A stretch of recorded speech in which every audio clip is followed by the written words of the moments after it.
عید سے پہلے موبائل صارفین کی عید موبائل فون بیلنس پر ٹیکس کی کٹوتی ختم کر دی گئی۔ سپریم کورٹ کے حکم کی روشنی میں رات 12 بجے کے بعد سے موبائل کارڈ پر کوئی ٹیکس اور سروس چارج کی کٹوتی ختم کر دی گئی۔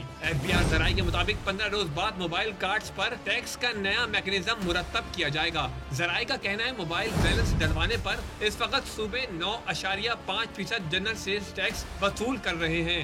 FBR ود ہولڈنگ ٹیکس کی مد میں 12.5% وصول کرتا ہے۔ موبائل کمپنیز 10% سروس چارجز وصول کرتی ہیں، جس پر GST کی مد میں صارفین کو مزید ₹1.95 ادا کرنے پڑتے ہیں۔ اس طرح ₹100 کے بیلنس پر صارفین کو تقریباً ₹64.28 ملتے تھے۔ شہریوں نے موبائل فون بیلنس پر ٹیکس کٹوتی ختم کرنے کے سپریم کورٹ کے فیصلے کو خوشائن قرار دے دیا۔ سپریم کورٹ کا جو فیصلہ ہے وہ بہت ہی اچھا فیصلہ ہے۔ ان کو چاہیے کہ نہ صرف جو ہے ان 15 دنوں میں بلکہ اس کے آگے بھی جو ہے ان کو عوام کو ریٹ دینا چاہیے تاکہ جو ہے وہ اس چیز سے فائدہ اٹھا سکیں۔ بہت اچھا فیصلہ ہے اور اس کو کنٹینیو رکھنا چاہیے۔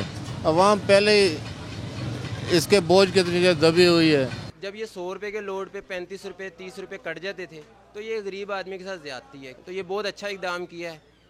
اس کے لیے ہم چیف جسٹس صاحب کے بہت شکر گزار ہیں۔ 2 روز قبل سپریم کورٹ نے موبائل کارڈ پر FBR اور موبائل کمپنیز کی جانب سے وصول کیے جانے والے ٹیکس کو معطل کرتے ہوئے ان احکامات پر عمل کرنے کے لیے 2 دن کی مہلت دی تھی۔ از خود نوٹس کی سماعت کے دوران عدالت نے ریمارکس دیے تھے کہ ریڈی بان سے کیسے ٹیکس وصول کیا جا سکتا ہے جس کا موبائل فون کا استعمال مقرر حد سے زیادہ ہے، اس سے ٹیکس وصول کریں۔